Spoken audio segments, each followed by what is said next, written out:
Saya ingin tegaskan bahwa ini menjadi satu hal yang sangat penting untuk kita uraikan. Salat itu ibadah yang paling pokok. Ibadah yang sangat menentukan muara akhirat kita. Karena ini yang pertama kali dihisab oleh Allah Subhanahu wa taala, inna awwala ma yuhasabu bihil 'abdu yaumal qiyamati as-shalah. Amalan pertama yang dihisab oleh Allah Subhanahu wa taala, kata Nabi SAW, di akhirat kelak adalah salatnya. Idza salahat salaha sairu amali wa idza fasadat fasada sairu amali.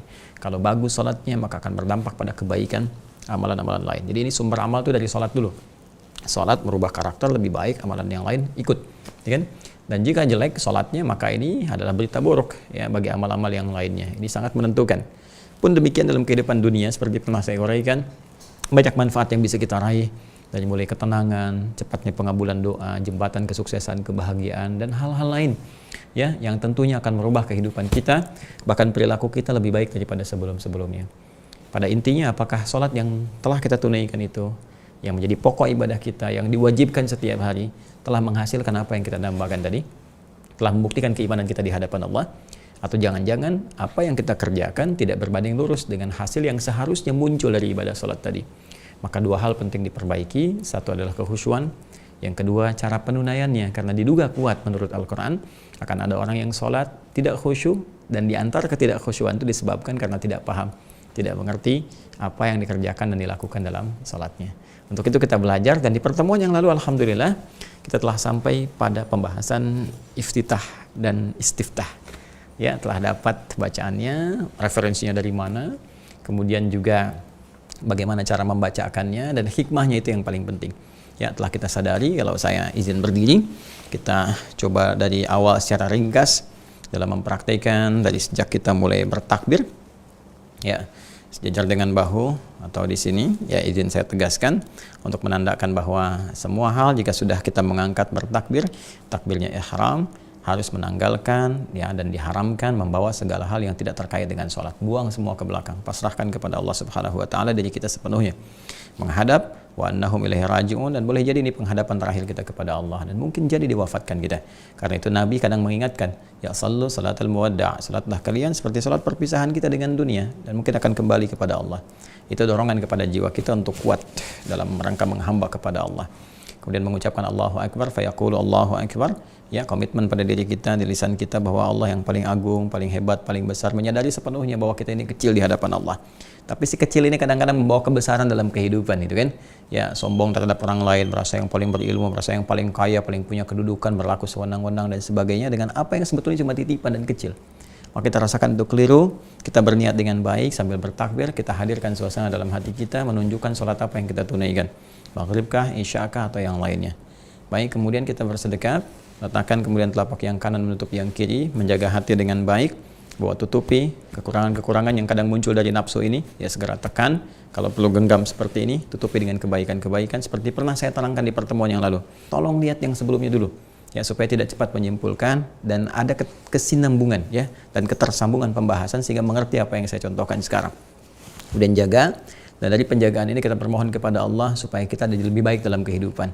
Dalam konteks kita membuka sholat ini, dalam suasana istiftah, iftitah, apa doa yang harus kita sampaikan kepada Allah supaya kita mendapatkan pembuka yang baik, mengawali kebaikan, menutup yang jelek-jelek, bertobat kepada Allah. Nah, di sini kita selesai kemarin membahas tentang doa istiftah, iftitah, baik di Al-Bukhari kemarin kita bahas di nomor hadis 744 dari Abu Hurairah itu yang Allahumma ba'id, ataupun di Sunan Abu Daud ya yang kita dapati kemarin di bab yang ke-123 apa yang harus dibaca saat istiftah, dan riwayatnya dari sahabat Ali bin Abi Thalib karamahullahu wajah yang kita telah bacakan bersama, yang wajah tuh sampai ke ujungnya zalamtu nafsi ya, kemudian wa'taraftu bidzambi faghfirli ya fa innahu la yaghfiru dzunuba illa anta, ya, kita mengakui banyak dosa dan sebagainya. Nah, setelah itu suasana kan menjadi enak, jadi lebih tenang, jadi lebih bersih, karena orang taubat Allah berjanji menjamin dalam Al-Quran, kan? Siapa yang taubatnya benar, siapa yang taubatnya lurus dan berniat untuk baik, ya faman taba wa aslaha, siapa yang kemudian bertobat dan berusaha memperbaiki dirinya, berjanji komitmen, maka Allah akan berkenan menerimanya.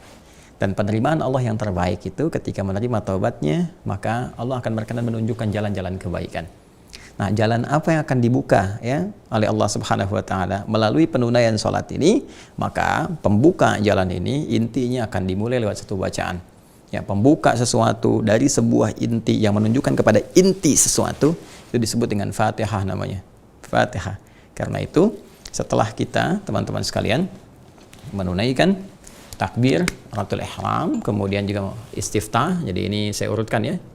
Nah, takbiratul ihram, takbiratul ihram, dan di sini juga ada niat nanti ya. Kemudian kita lanjutkan dengan iftitah atau istiftah. Ya. Baik ya, jadi saya batasi di sini dulu. Kemudian sekarang kita akan masuk ke dalam satu inti. Ya. Yang dimulai dengan bacaan. Ya. Bacaan itu disebut dengan qiraah namanya. Qiraah. Kalau bacaan spesifik berulang-ulang punya nilai mukjizat yang tinggi, bentuknya mubalaghah, maka disebut Quran. Ya, makanya apa yang kita bacakan firman Allah disebut Al-Quran, karena dibaca terus berulang-ulang tanpa henti, punya banyak mukjizat. Orang nggak pernah bosan membacanya, orang nggak pernah bosan kemudian menghafalkannya, semua kalangan bisa baca dan sebagainya. Baik ya? Nah, jadi kalau kita ingin sifati dengan khusus bacaan saja, maka kita katakan apa? Al-qiraah. Ya, pakai alif lam bisa al-qiraah untuk menunjuk pada sesuatu yang spesifik bacaan. Nanti apa yang dibacanya, kalau dalam sholat jelas nanti ya kita bacakan pertama kali setelah iftitah ini nanti adalah Al-Quran. Nah, jadi nama umum untuk bacaannya Al-Qiraah. Ya, jadi kalau nanti misalnya ada di dalam hadis Anda baca misalnya ba'da takbir qabla al-qiraah. Nah, yang dimaksud qabla al-qiraah ini jelas ke inti bacanya itu Al-Fatihah, yaitu Al-Quran. Ya. Al-Fatihah. Saking pentingnya tuh Al-Fatihah ada alarm. Kwik. dengar. Ya, ini barangkali mobil tetangga atau mungkin mobil kita juga di bawah ya. Baik, teman-teman sekalian, lanjut ke sini. Ya, John, tolong matikan. Baik, teman-teman. Lihat sini ya. Bismillah. Kita akan masuk kepada sesuatu yang pokok. Pokok inti pembuka sesuatu. Ya, pembuka pokok inti disebut Fatihah. Ya. Kalau kemarin kan pembukaan yang mengantarkan pada sesuatu. Kalau ini intinya sesuatu itu dan akan dibuka, kan? Maka disebut dengan apa? Fatihah. Nah, Al-Fatihah ini tentu adalah Al-Quran. Ya, itu adalah apa? Al-Quran dan sifatnya berupa bacaan.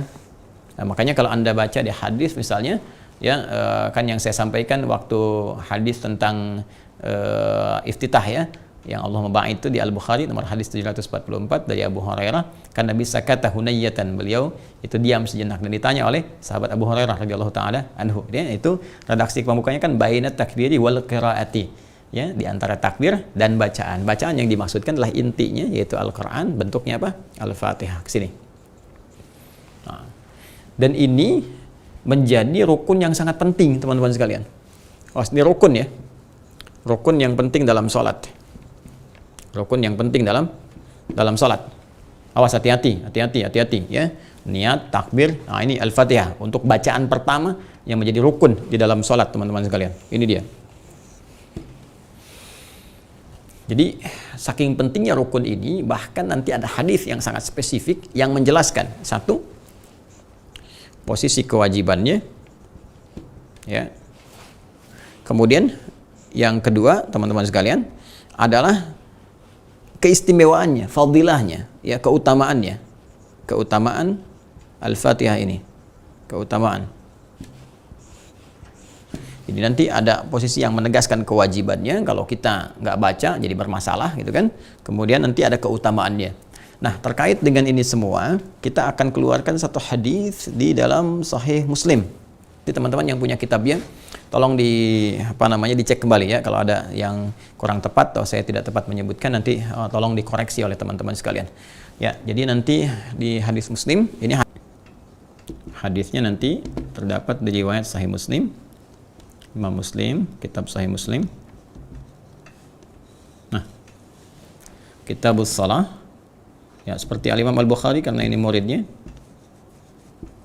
Kitabus Shalah. Babnya. Bab wujub qiraatil Fatihah. Qiraatil Fatihah. Inda kulli rak'atin. Kan? Wujub qiraatil Fatihah inda kulli rak'atin. Ini pembukanya. Ya. Jelas ya? Jadi di Kitabus Shalah, hadisnya hadis Muslim, riwayat Muslim, kemudian babnya wujub qiraatul Fatihah 'inda kulli rak'atin. Wajibnya membaca Al-Fatihah di setiap rakaat. Dan nanti terusannya ya, ketika kita tak mampu membacanya, nanti ada terusan adalah membaca bacaan lain yang dibenarkan sesuai petunjuk ya, tatkala kita tidak mampu membacanya dengan baik atau belum hafal ke sini. Itu nanti pembahasan berbeda. Ya, jadi ini pokoknya. Nomor hadisnya kalau kitabnya serupa dengan yang saya miliki, itu nomor hadis 395. Ya, juga 598. Biasanya ini yang paling populer yang disebutkan. Kalau misalnya ada perbedaan, mungkin Anda ikhtisar atau cetakan berbeda, cari yang rawinya. Ini saja sudah cukup sebetulnya. Tapi kalau kita masuk ke rawinya, sahabat Abu Hurairah. Radhiyallahu taala anhu. Nah, Imam Muslim dengan Abu Hurairah kan gak ketemu nih. Berarti harus kita temukan dulu kan. Abu Hurairah kan sahabat Nabi gitu kan. Imam Muslim jauh sekali. Itu di eranya Imam Al-Bukhari gitu kan. Nah, ini sementara sahabat Abu Hurairah sahabat ketemu Nabi dan wafat sebelum eranya Imam Muslim. Nah, sekarang kita urutkan dulu Imam Muslim terima dari siapa. Haddatsana, nanti Anda bisa cocokkan. Ya, haddatsana Ishaq. Nah, kan bin Ibrahim Al-Hanzali. Ya. Haddatsana Ishaq bin Ibrahim Al-Hanzali, kemudian akhbarana Sufyan ibnu Uyainah ya anil Ala an abihi an Abi Hurairah. Nah, ketemu di sini. An Abi Hurairah radhiyallahu taala anhu. Nah, anin Nabi sallallahu alaihi wasallam. Ya kan? Nah, jadi ini teman-teman, ini sanadnya. Ya, urutan informasi transmisinya yang tersambung langsung kepada sahabat Abu Hurairah, karena ini hadisnya nanti akan diriwayatkan oleh sahabat Abu Hurairah, rawinya ini ya Abdurrahman bin Sakhar. Beliau nanti akan menerima dari Nabi sallallahu alaihi wasallam. Karena Imam Muslim enggak berjumpa dengan sahabat Abu Hurairah, mesti ketemu nih jalurnya dari mana, ketemu dari sini. Maka kita Imam Muslim nih qala telah menyampaikan kepada kami siapa? Ishaq nih yang pertama, Ishaq dari Ishaq bin Ibrahim gitu kan, Al-Hanzali. Kan Ishaq bin Ibrahim Al-Hanzali ini menerima dari siapa? Sufyan bin Uyainah menerima dari siapa? Dari Ala dari bapaknya dari Abu Hurairah. Jadi jalur ini yang menyampaikan Imam Muslim kepada sahabat Abu Hurairah radhiyallahu taala anhu. Qala, ya, beliau menyampaikan, teman-teman sekalian, awas, hati-hati ya. Di sini ada sesuatu yang penting, ada dua bagian dari kalimat Abu Hurairah ketika menyampaikan hadis dari Nabi sallallahu alaihi wasallam. Qala Rasulullah sallallahu alaihi wasallam, man shalla salatan, saya bacakan di sini ya, dan saya tuliskan man shalla salatan walam yaqra fiha bi ummil kitabi bi ummil qur'ani ya, fahiya khidajun ya, fahiya khidajun talatan, 3 kali ya, ay ghairu tamamin. Sampai sini dulu. Satu, terkait dengan kewajibannya ya, jadi kan tadi kita bahas 2 kan, satu kewajibannya Fatihah, ini masih ada alhamdulillah. Kedua, keutamaannya ya. Terkait kewajibannya teman-teman sekalian, redaksi hadis yang pertama dari sahabat Abu Hurairah radhiyallahu taala anhu menyampaikan dari Nabi sallallahu alaihi wasallam, Nabi mengatakan man shalla salatan. Ya, tadi saya uraikan kalau Anda siang lihat di Madrasah Imam Al-Bukhari, saya terangkan tentang man. Ismun mausulun yadullu 'alal fardiyatil 'ammiyah. Jadi kan isim mausul konjungsi kata sambung yang menunjuk kepada objek atau bahkan subjek, kan sifatnya personal tapi bentuknya luas. Artinya kalau ada man, itu yang diajak bicara saya, ya, kita, Anda, teman-teman. Jadi Nabi langsung mengkhitab kita, mengajak bicara kita. Kata Nabi, "Hei kamu, Adi Hidayat, hei kamu fulan, hei kamu fulana," itu kan. Baik, jadi man shalla salatan, hei engkau, hei siapapun ya yang menunaikan salat, satu salat. Ya, salat apapun ini. Salat apapun, terutama yang pokok, yang fardu, ya, 24 4 3 4. Ya, subuh 2, 4 zuhur, 4 asar, 3 maghrib, 4 isya. Ya, siapapun yang menunaikan satu salat, kemudian walam yaqra fiha, dan dia tidak membaca di dalam salat itu, ya, bi ummil Qur'ani, dengan ummul Qur'an, Al-Fatihah. Ya, nama Al-Fatihah nanti banyak teman-teman sekalian, ya. Ada yang menghitung sampai belasan bahkan, ya. Nanti Al-Fatihah disebut Ummul Quran, disebut juga nanti Asy-Syafiyah, Al-Kafiyah, Ummul Kitab, gitu kan? Jadi banyak sekali namanya. Sesuai dengan keistimewaannya. Biasanya satu surah kalau punya banyak fadilah jamaknya fadail, punya banyak keutamaan, maka keutamaan itu pun dijadikan sebagai bagian dari namanya. Ya, Al-Fatihah ini banyak sekali, ya banyak. Dia satu surah yang dengan izin Allah bisa menyembuhkan, maka disebut dengan Asy-Syafiyah. Kisahnya banyak tentang kepala suku yang tersengat kalajengking itu yang pernah saya sampaikan di awal kajian Al-Quran di Aqsa, ya kan? Kemudian juga dia disebut dengan Al-Kafiyah karena isinya merangkum intisari dari Al-Quran Al-Karim keseluruhannya. Kemudian dia Ummul Kitab, ya kan? Ummul Quran yang kembali semua isi Al-Quran itu induknya ke sini, ke Al-Fatihah. Jadi ini teman-teman sekalian. Dan Al-Fatihah dia pembuka. Kenapa disebut Al-Fatihah? Ya, karena li'annaha taftatihul Qur'ana fil mushaf. Dia membuka Al-Qur'an itu ya di dalam mushaf. Jadi dimulai dengan Al-Fatihah. Wassalatu tuftatahu biha, dan dia juga membuka salat. Salat dibuka dengan Al-Fatihah. Karena itu tadi saya katakan pembuka inti, bacaan inti dalam salat, maka dibuka dengan apa? Al-Fatihah. Ini teman-teman sekalian.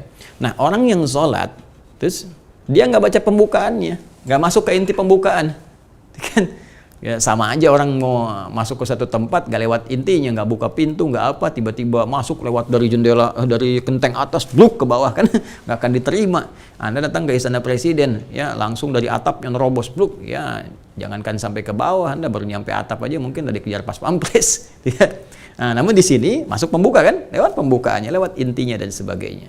Baik teman-teman sekalian, atau Anda misalnya mau udah ketemu dengan presiden atau misalnya ketemu dengan siapalah yang Anda inginkan, kan direktur atau pimpinan Anda dan sebagainya, ya baru ketemu nggak ada pembukaan, nggak ada apa-apa dan sebagainya, langsung mengatakan ya langsung pada inti, langsung pada ini itu, kan tidak juga, ada pembuka inti.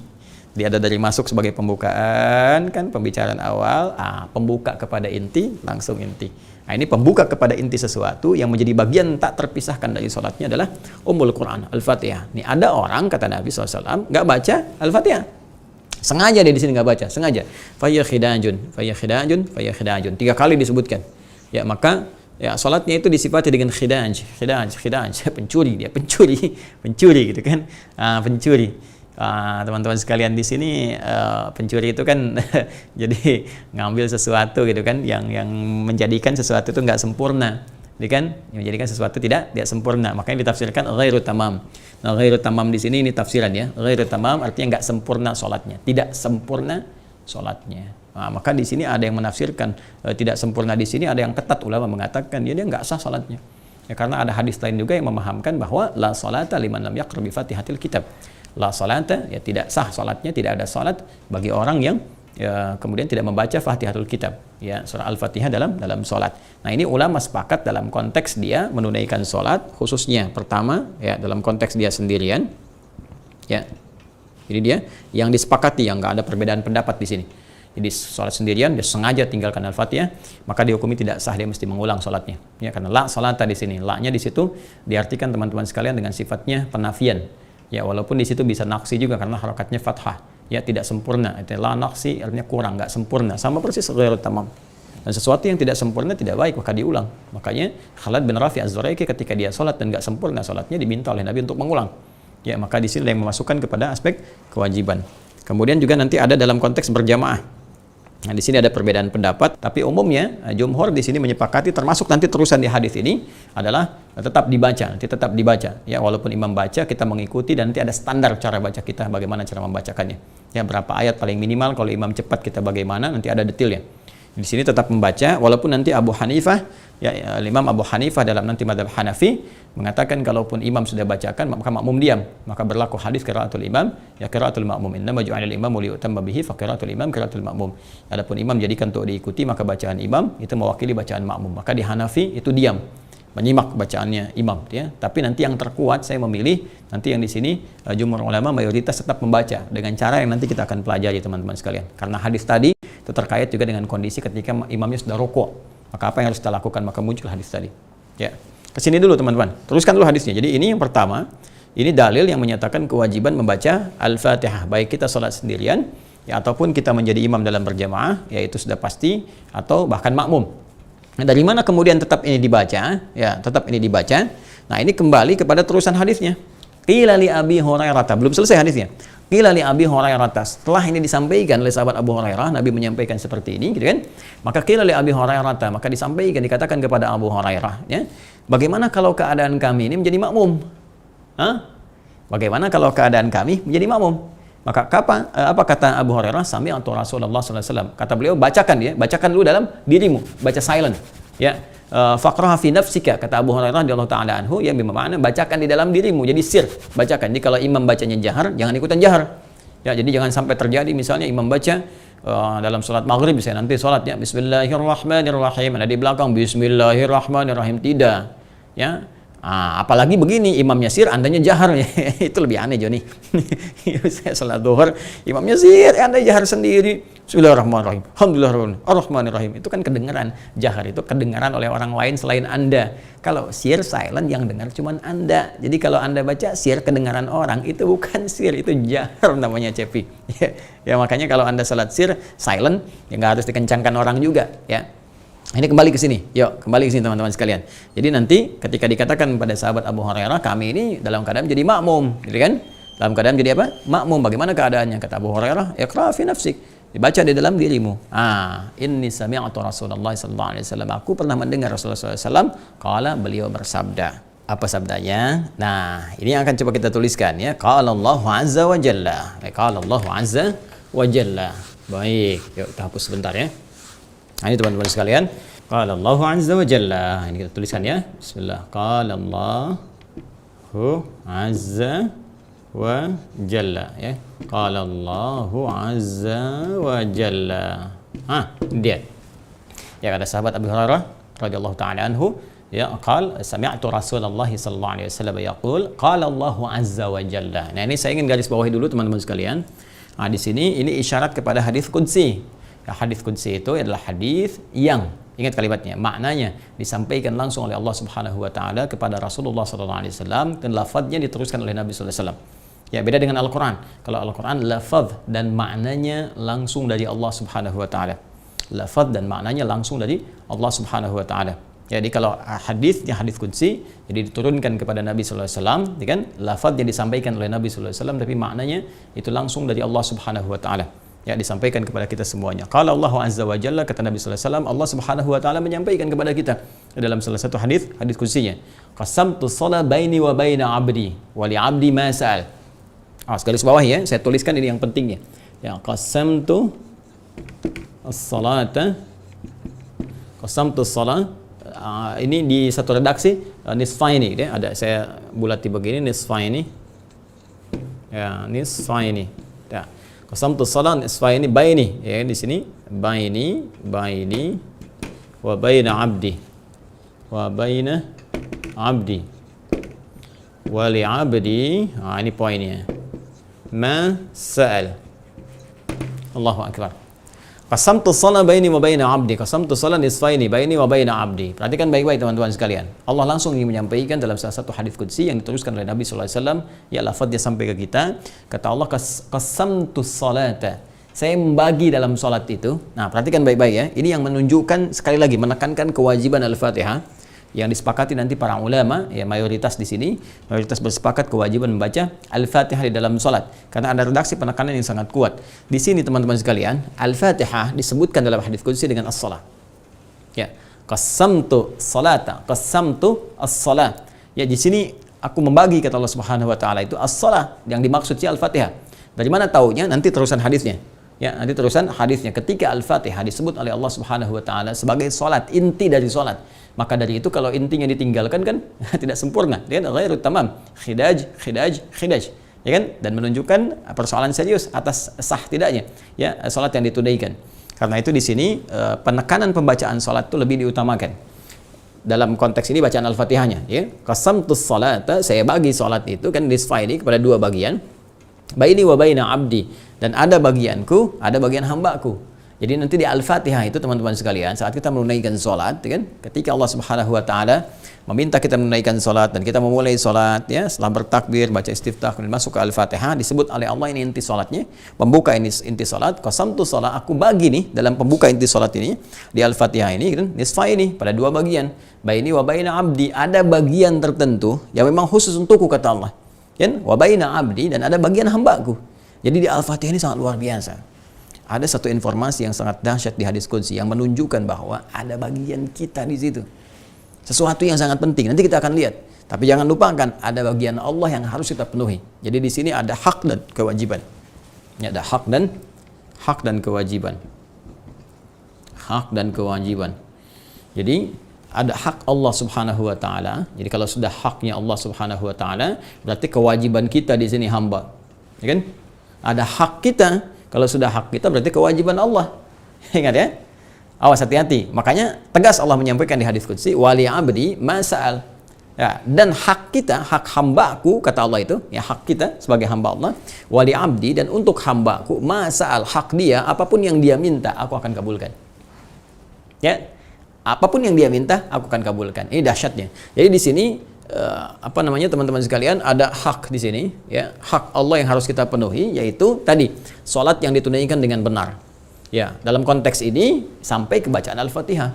Jadi sampai ke Al-Fatihah saja, kalau kita penuhi ya hak Allah, kewajiban kita dengan benar, niatnya benar, takbirnya benar, gitu kan, iftitahnya benar, sampai ke Al-Fatihahnya benar, maka di situ Allah akan berikan bagian yang paling spesial, baru sampai ke bacaan Al-Fatihah saja. Dan itu menjadi hak kita. Dan Allah janjikan di sini dalam hadis qudsi, wali abdi, dan untuk hambaku aku akan penuhi. Masal, apa itu? Apapun yang ia minta, aku akan berikan. Apapun yang ia minta, aku akan berikan. Nah, di sini titik pentingnya teman-teman sekalian, bagi kita untuk benar dalam menunaikan Al-Fatihah. Untuk tidak meninggalkan Al-Fatihah. Karena dalam Al-Fatihah ada sesuatu yang sangat dahsyat. Dan di antara kedahsyatan itu terkait dengan pengabulan doa yang kita mohonkan. Apapun yang diminta Allah berikan. Sepanjang itu adalah kebutuhan hidup kita. Maslahat kita dunia dan akhirat. Baik, teruskan hadisnya. Ya. Nah, sekarang bagaimana cara kita kemudian mengungkapkan hak kita kepada Allah dan memenuhi kewajiban kita kepada Allah Subhanahu wa taala? Perhatikan baik-baik kalimatnya. Idza qala al-'abdu. Nah, ini tafsirannya kenapa di sini as-shalah diartikan dengan Al-Fatihah. Idza qala al-'abdu alhamdulillahi rabbil alamin. Jika seorang hamba sudah mulai membaca alhamdulillahi rabbil alamin. Allahu akbar. Alhamdulillahi rabbil alamin. Nih. Sudah masuk ke Al-Fatihah kan? Baik, jadi kita memulai dengan bacaan kita Al-Fatihah. Nanti di sini kalau masuk ke hukum nanti ya terkait dengan perbedaan-perbedaan pandangan ya di Al-Fatihah disepakati jumlahnya 7 gitu kan. Hanya nanti ulama berbeda pendapat dimulai dari mana. Ada yang memulai dari Bismillahirrahmanirrahim, ada yang memulai dari Alhamdulillahirabbil alamin. Jadi nanti yang memulai dari Bismillahirrahmanirrahim, menghitung Bismillahirrahmanirrahim itu bagian dari Al-Fatihah. Ya seperti Al-Imam Asy-Syafi'i misalnya kan, yang membacakan jahar, kemudian Imam Ahmad bin Hanbal yang membacakan sir di situ. Ya sementara Imam Malik, Imam Abu Hanifah itu menghitung dari Alhamdulillahirabbil alamin.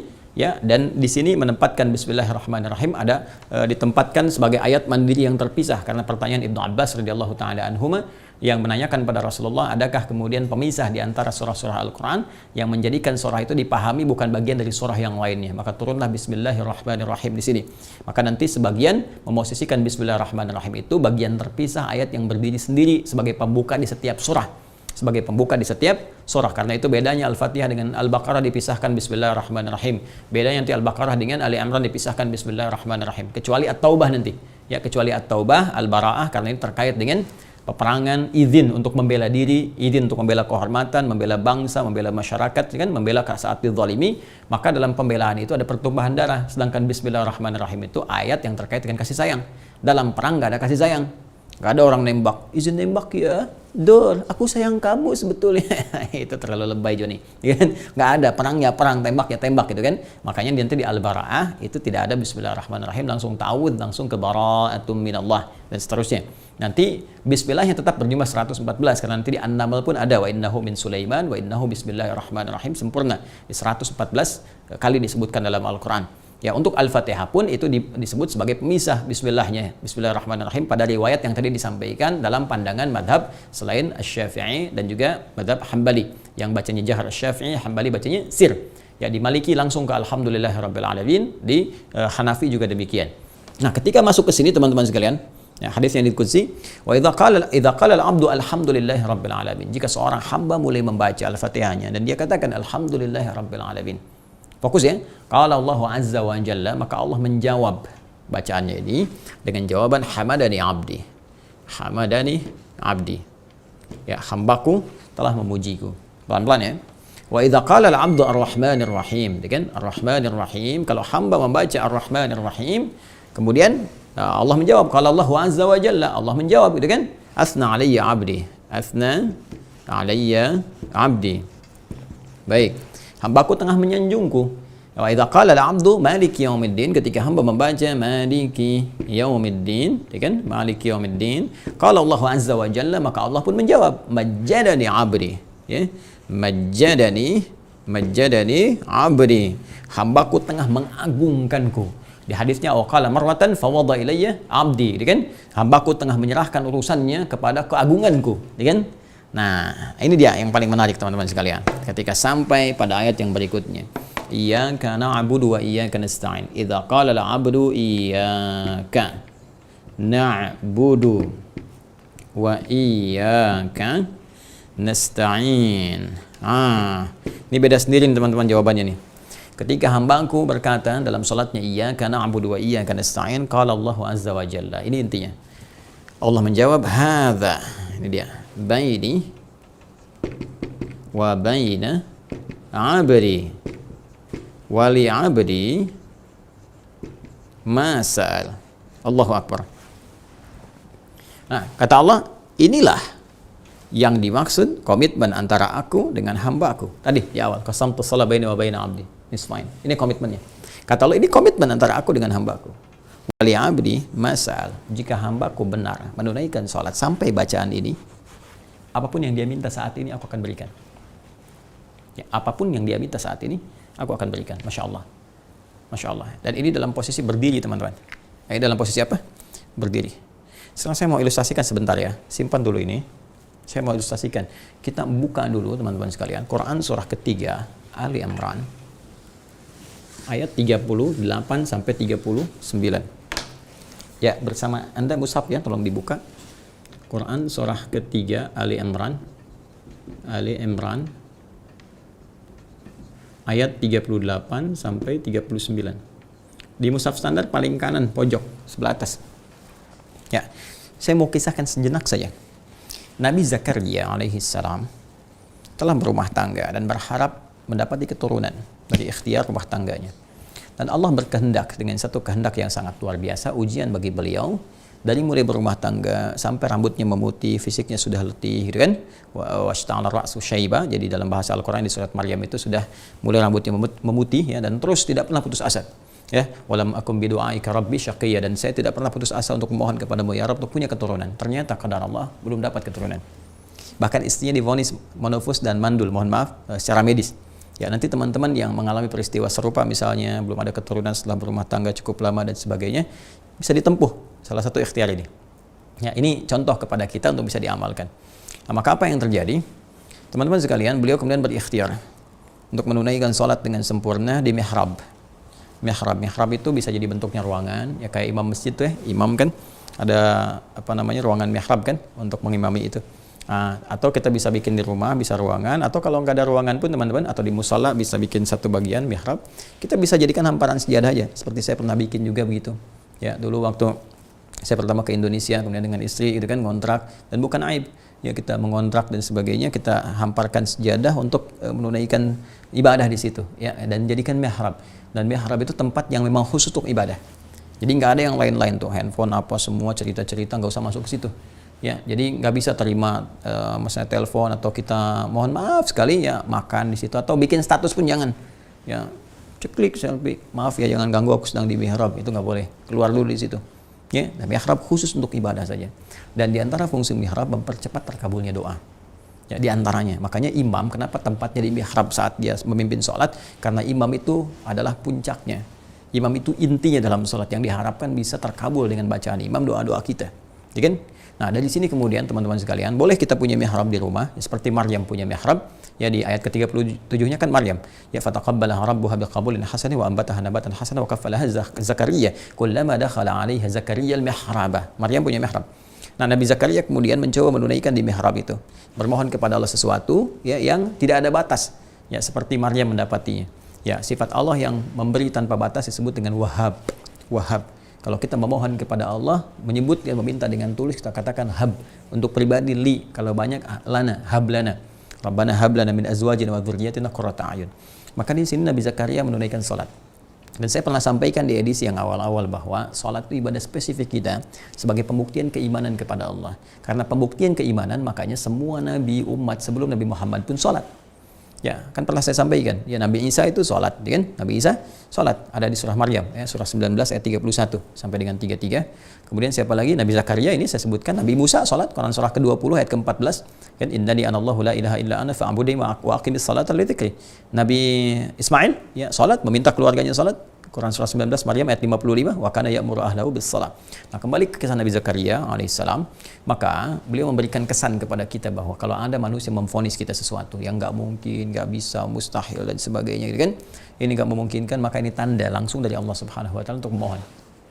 Nabi Zakaria memberikan tanda kalau sudah mustahil kata orang, maka mohonlah kepada Allah. Maka beliau menunaikan salat dan dalam salatnya berdoa. Ya, hunalika da'a Zakaria rabbah qala rabbi hab li min ladunka dzurriyyatan thayyibah innaka sami'ud du'a. Ya Allah, mereka mengatakan aku mustahil punya keturunan karena istriku begini-begini, karena aku sudah begini, maka aku memohon kepadamu yang tidak punya batas dalam pemberian. Mohon ya Allah, anugerahkan aku keturunan dari sisimu. Engkau pasti mendengar doa hamba. Kalau pada yang maha mendengar saja belum terkabul, kepada siapa lagi hamba mesti memohon? Sekarang perhatikan jawabannya di ayat 39. Ketika dipanjatkan dalam sholat dengan benar, lihat jawabannya. Dengan cepat sekali. Fa pakai fa. Saya sering terangkan huruf fa ini ya. Fanadathul malaika. Fanadathul malaika wa huwa qa'imun yusalli fil mihrab. Maka baru doanya selesai. Salatnya belum selesai. Baru doanya selesai, turun malaikat memberikan jawaban. Doa kamu terkabul. Wa huwa, sedangkan Nabi Zakaria itu qa'imun. Nih, saya tuliskan.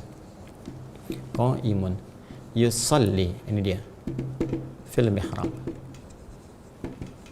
Sedangkan Nabi Zakaria, ini poinnya, masih tegak berdiri. Masih tegak berdiri. Masih berdiri, yusalli, dalam salatnya.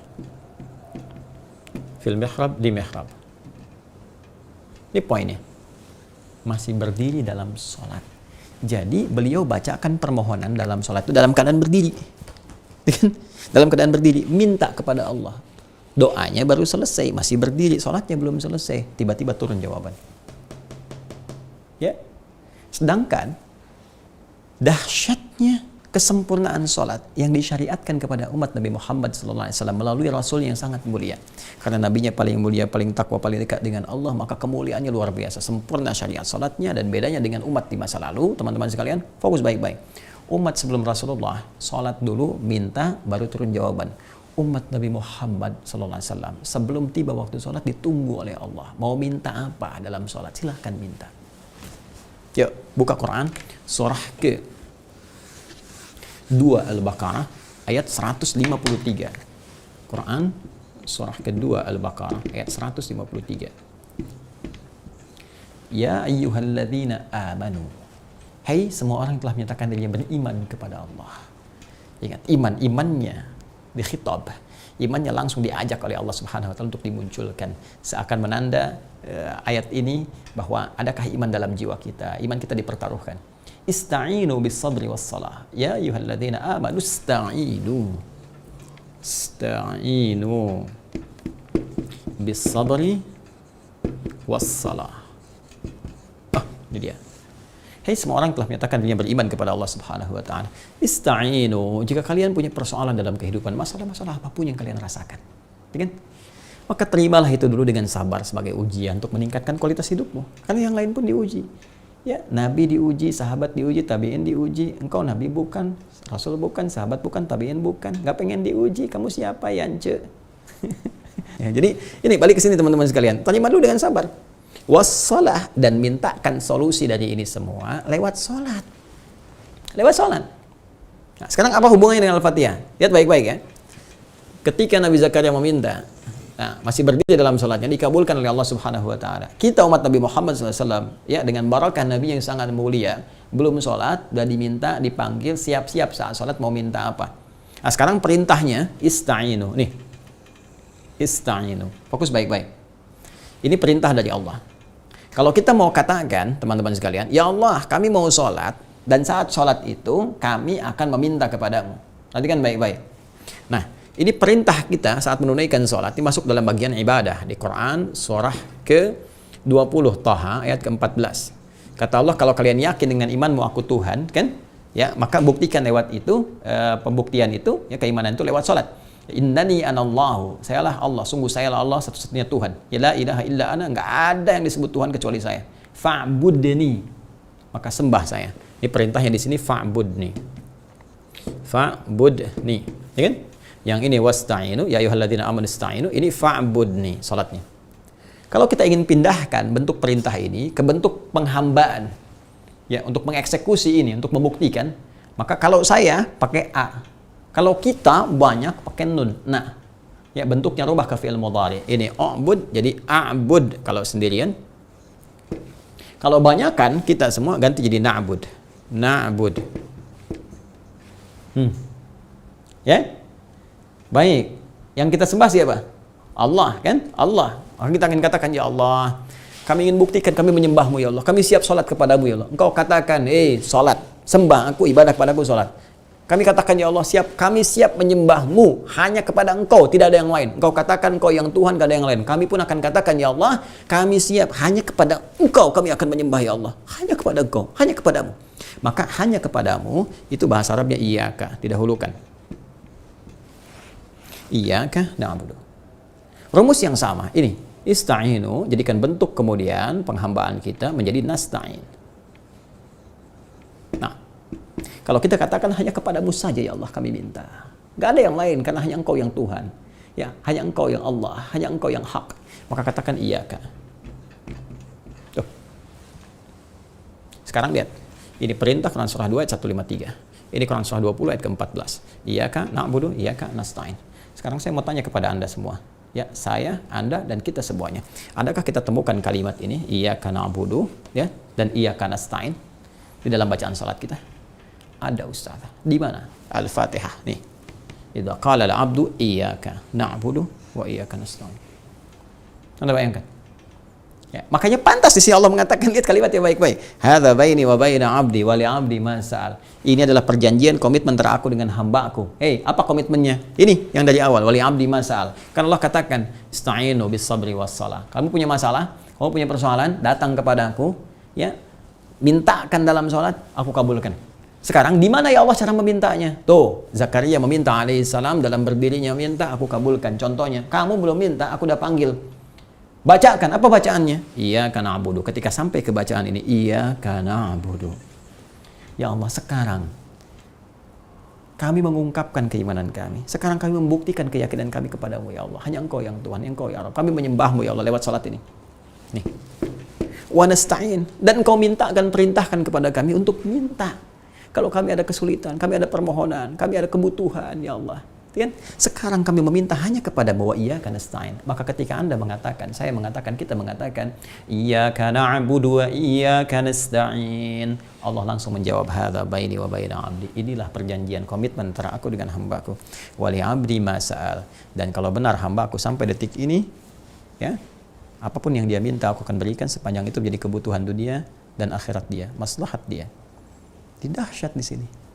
Ternyata rahasia Al-Fatihah